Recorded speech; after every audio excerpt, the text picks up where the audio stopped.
असंभव कुछ नहीं होता दोस्त, ये परिकल्पनाएं हैं खाली। और मैं आज तो आपको बहुत ईमानदारी से और 12 साल के तजुर्बे का निचोड़ निकाल के बता सकता हूं कि इस दुनिया में असंभव नाम का कोई शब्द होता ही नहीं है।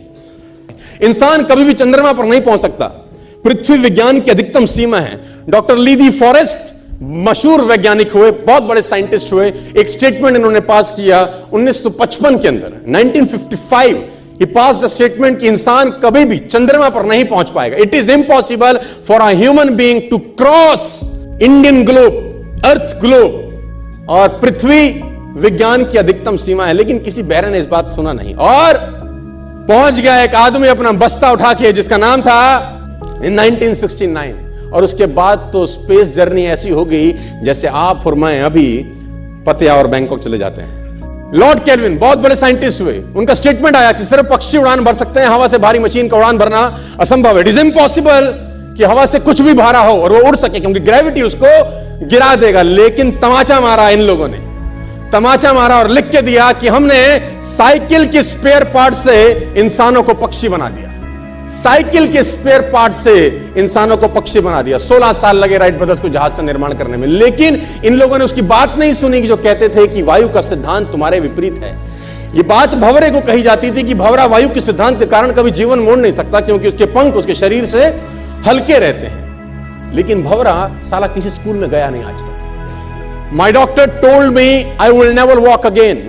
मेरे डॉक्टर ने मुझे कहा कि तुम कभी चल नहीं सकोगी। My doctor told me you will never walk again. My mother told me I would, and I believed my mother rather than doctor. Wilma Rudolph एक ऐसी एथलीट हुई जिनको पोलियो था, पोलियो था जिनको डॉक्टर ने कहा तू चल नहीं सकती, मां ने कहा तू चल सकती है। उसने कहा मैंने डॉक्टर की बात नहीं मानी, मैंने अपनी मां की बात मानी। 3 ओलंपिक गोल्ड मेडल जीती है लड़की, 3 ओलंपिक गोल्ड मेडल, जिसको डॉक्टर कह रहा है कि तू चल। लेकिन मां क्या बोलती है? मैं आपको उदाहरण देना चाहूंगा सर। बहुत छोटे थे अल्बर्ट आइंस्टीन, दुनिया के महान वैज्ञानिक में से एक हुए, मंद बुद्धि कहा जाता था। 8 साल के थे, घर पहुंचे, मां को चिट्ठी दिया। When he was 8 years old, came to his home, given letter to his mother। मां को एक चिट्ठी दिया, मां ने वो चिट्ठी पढ़ा, 8 साल के थे, और चिट्ठी में प्रिंसिपल का खत था उसकी मां के नाम। प्रिंसिपल ने ये लिख के भेजा कि आपका बच्चा विलक्षण प्रतिभा का धनी है, ग्रेट पावर है इसके अंदर, क्योंकि बहुत बड़े साइंटिस्ट बने, बड़े हो गए। मंद बुद्धि बचपन में समझा जाता था, आपका बच्चा विलक्षण प्रतिभा का धनी है, इसके अंदर असीम संभावनाएं हैं। तो हमारा स्कूल, हमारी मैनेजमेंट, हमारी फैकल्टी, हमारा टीचर इस लायक नहीं है कि हम आपके बच्चे को अच्छी शिक्षा दे सकें। तो it's better for you to take care of your son. आप अपने बच्चों को अपने घर में पढ़ाइए, हम लायक नहीं है कि आपके बच्चे को पढ़ा सके।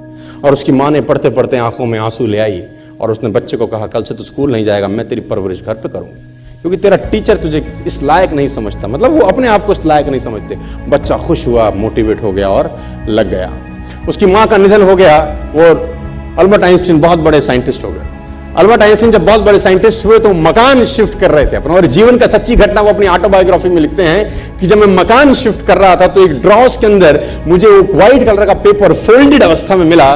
मुझे समझ नहीं था कि क्या है। मैंने उसको फोल्डिंग अवस्था से मिट्टी को हटा के जब खोला तो वो उस टीचर का लेटर था जो बहुत साल पहले टीचर ने मेरे हाथ में दिया था और मैंने अपनी मां के हाथ में रखा था। अब वो बड़ी उत्सुकता के साथ उस खत को पढ़ने लगे। जैसे उन्होंने खत पढ़ना शुरू किया और वो जार जार होकर रोए। उसमें लिखा था कि तुम्हारा बच्चा मंदबुद्धि है, ये हमारे स्कूल के लायक नहीं है, इसको आज के बाद हमारे स्कूल में मत भेजना, इसकी परवरिश खुद किया। मां ने उल्टा पढ़ा, मां ने उल्टा पढ़ा कि नहीं, ऐसा नहीं है, तू सब कुछ कर सकता है, तेरे हाथ पास पावर है, तेरे में प्रतिभा है, यू कैन डू वंडर्स। दोस्तों, इस दुनिया में किसी की बात मत सुनना, नेवर एवर बिलीव एनीबॉडी कि जो तुमको बोले कि तू नहीं कर सकता, कान पे मारना, बोला साले तू नहीं कर सकता, हम करेंगे।